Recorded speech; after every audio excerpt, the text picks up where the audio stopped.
Hello guys and welcome to the very first video of this course, which is sculpting appealing character in ZBrush, Blender and Substance Painter. If you haven't checked out my course introduction video, link in the description. And today's topic is character appeal. Before we begin creating our character, I need to address what character appeal is. You might have heard or watched many videos about what character appeal is and how to bring appeal onto your character.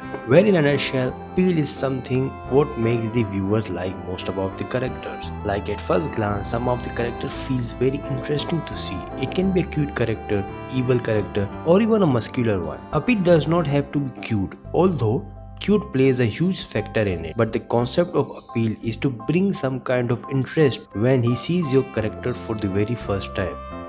Character appeal is also one of the fundamentals of animation, and it is compulsory for an animator to learn about it. For me, I take character appeal slightly different compared to what is taught to 2D artists. It is a very subjective matter. No one can claim that this is what makes the character appealing or this is the definition of character appeal. No. For each and every individual, appeal can differ, and just like that, it does for me too. My very first step is to find the references for my character, and in a reference, I look for 3 elements which combined creates appeal for me.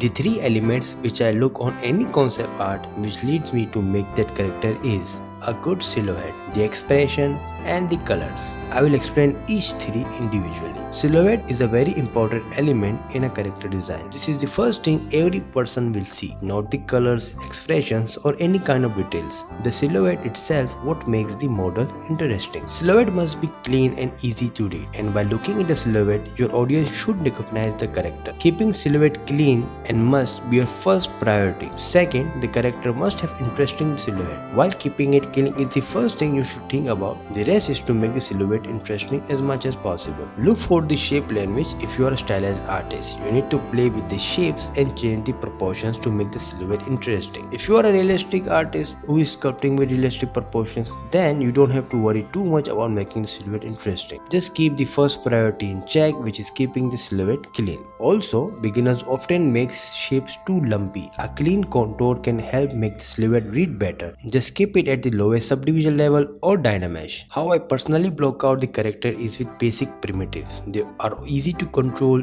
easy to smooth it out, and helps keep those control lines in check. I will show you my blockout process in this course in upcoming videos. In a 3D software like ZBrush, we have the benefit of this screen here. As you can see, this is a silhouette screen. You can also enlarge it by clicking and dragging. Use this screen to your advantage. Rotate the model and try to maintain a good and interesting silhouette. Make sure the contours are clean and not lumpy. Expression.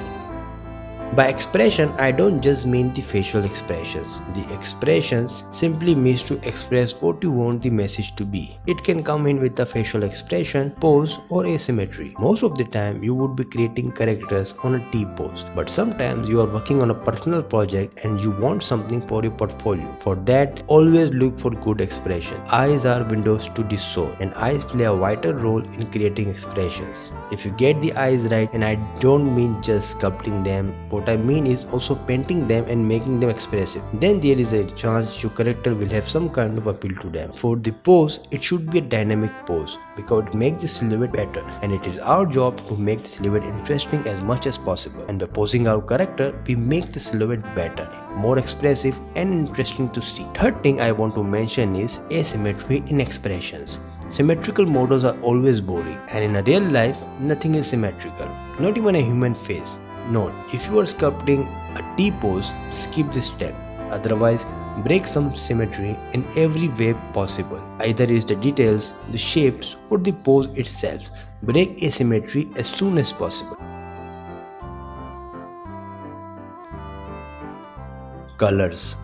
Colors are the third and final element I look when trying to find the appeal. By colors, I mean the colors of a character, the scene around it, and the mood of the final render itself. There are many color theories to follow, but what I look at it, if it is pleasing to my eyes or not. This is why I don't use too many colors on my scene. Too many colors can distract your eyes and also your audience. Same rule applies for values and saturation also. Use saturation and bright colors only on those particular areas where you want your audience to look at. These tools are used to get attention and focus, so use them well. One theory I follow when adding the colors is 70-20 and 10 rule.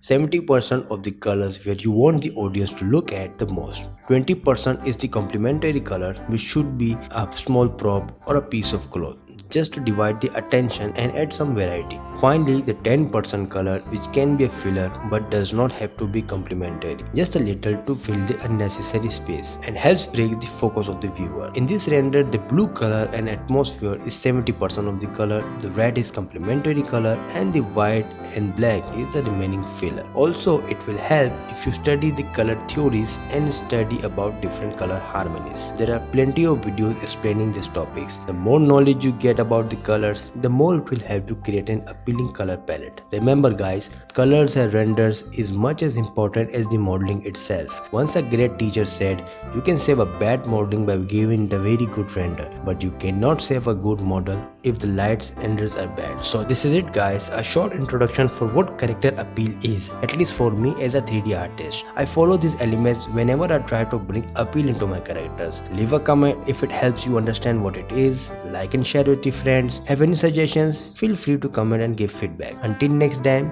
take care.